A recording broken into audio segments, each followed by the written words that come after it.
So let's start with the peaceful protests for the No Kings protest on June 14th.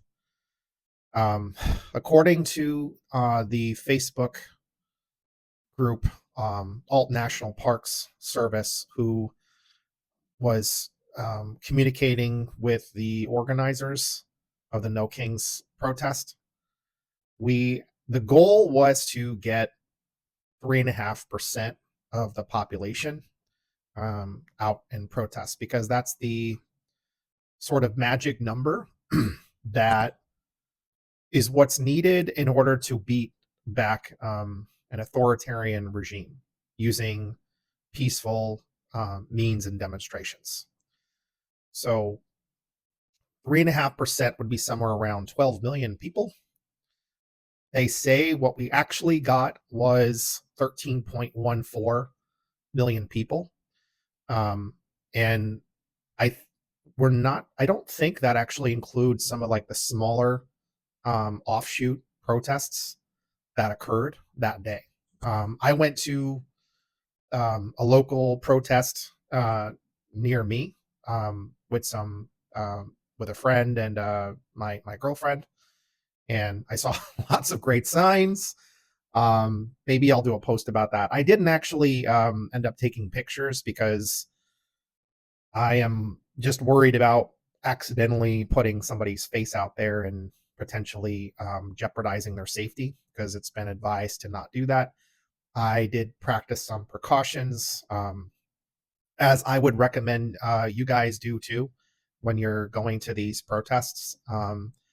Like, it's important to have a plan. It's important to go with other people. Having a bigger group is better than going by yourself. Making sure that you have your biometric stuff on your phone, that makes it easy to have it be unlocked potentially by the police, which apparently they can use your thumbprint or your face to unlock your phone if they happen to grab you. So you don't want that. Having a good secure passcode of 6 digits or more is preferential. Um, knowing your exits, paying attention, communicating with people, having location services off on your phone is a good idea. Like, I had my phone in airplane mode. I turned off location services, and I didn't really use my phone at all during the event. I just um, shouted the slogans that were being spoken out along with other people. We held up our United States flags, sometimes upside down, most of the time right side up, because in my view, I want us, people that are on the right side of history, to take our flag back and remind people here and around the world what it means to be an American, really. That's to stand up for all people, and really, stand 10 toes down on the idea of freedom and justice for all. Like, we all grew up saying the Pledge of Allegiance. The big difference between people on the left and people on the right is people on the left actually mean it. That's the big difference. People on the right, um, they don't seem to actually believe in the Constitution. They don't actually seem to believe in the Bill of Rights. They don't seem to believe in freedom and justice for all. What they seem to believe in is racism, bigotry, irrational hatred and fear of people. Wanting to treat women as possessions and second class citizens. Heaven forbid you're black, brown, Muslim, a different religion than them. If you don't support their dear leader or their party, they don't consider you an American. They don't consider your any of your rights at all. They don't respect your bodily autonomy. Heaven forbid you have a different sexual preference than they're comfortable with. It goes on and on and on and on. And the only constitutional amendment that they seem to support is the Second Amendment, which they get tripped up by just a simple sentence. Like, they just pay attention to everything after the comma, but forget everything before it. So yeah. So the protest was great. From what I've seen, the vast majority of the protests were peaceful. I think I heard there was the Portland one was declared a riot. I don't know all the details on that, but from like the majority of the stuff that I've seen, that we've had issues with like violence or property crimes, that seems to be coming from the right. Like I saw that there was at least a few incidents where people ran people down with cars. As far as I can tell, those are Trump supporters. If anybody did damage, like there's a pretty good chance those are outside agitators or accelerationists. They don't represent the vast majority because the vast majority engaged peacefully. We know that police have police and ICE goons have incited violence and engaged in it. We saw police do damage to property to try to blame it on protesters. We like on ABC News there was a reporter that was reporting that everything was peaceful up to that point, and then the police were charging in with their horses. Um, we saw video of police trampling at least one person multiple times with a horse. And that's not the horse's fault.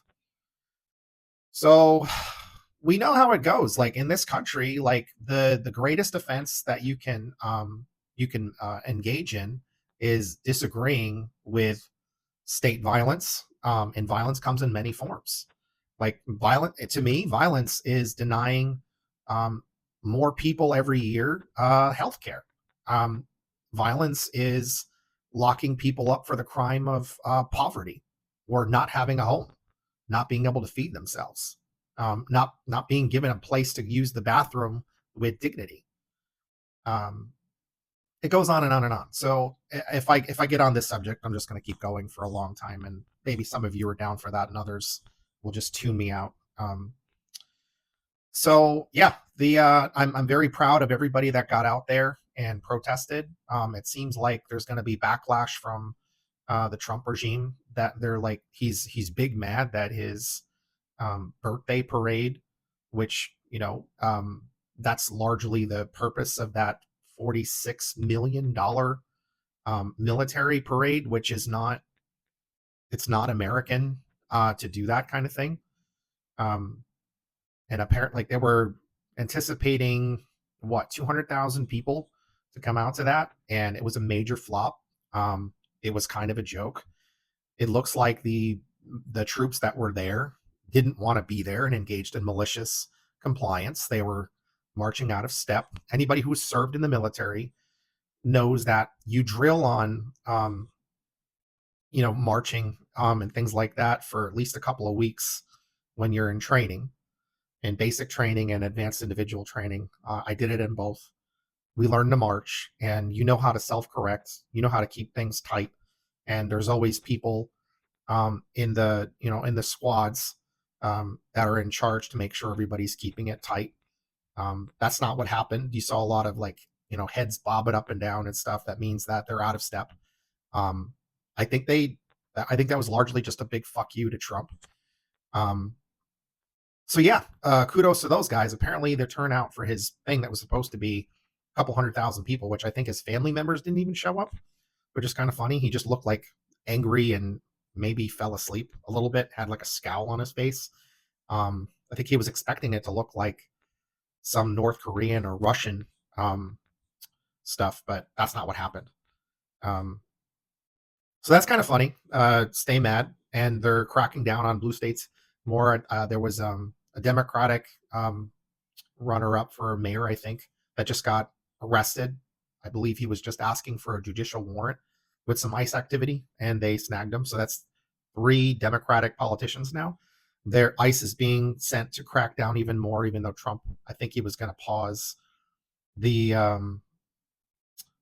ICE going after like farm workers and people in the hospitality business, because people, capital owners were complaining that they were being hurt because they're undocumented employees. They're being affected by this, and some are just not showing up. It's funny how that works, right? Like you have undocumented people getting snagged by ICE, being brutalized, many of which are actually in the process of doing what they're supposed to do legally. But our system is very racist. It's very bureaucratic. There's lots of hoops to jump through. It's expensive, and it takes a decade or more to get to the end of it, and even then, it's not certain. And that's by design. That's because we have white supremacists. Yes, I'm saying it. We have white supremacists in charge of reforming the process. We're making it more difficult. And the choice the Republicans make all the time is to make that process more difficult, not easier. And now it seems like because of the paranoia that the right wing has had for a long time, they believe in lies. They believe that the Democrats are sending, or they're bringing in, you know, brown people from the global South to, outvote Republicans, which that's batshit crazy. It's not possible. It's not legal. You can't vote unless you're a citizen. That's not happening. It's a lie. It's something that Republicans do all the time, which is lie. That's all they do. They have these like dumb conspiracies. They think that white people are going to be replaced by people from the global South and elsewhere. They're very racist. They have an issue with people immigrating here, unless they're of skin like mine, which is fucking racist. Like, you shouldn't care what color skin people have. You should want everyone to come here. If there is, I don't even think it's necessary to say if there's space and there's something for them to do. Like, we got plenty of room in this country. We got plenty of resources. I know, because we stole them from all over the world. And if the US didn't want so many people to have to come here because they're where they're from has been devastated by fascist US foreign policy, like the United States has destabilized like over half the world's countries because of capitalism and because of white supremacy. And the settler colonial project, and the imperial project of the United States and Israel.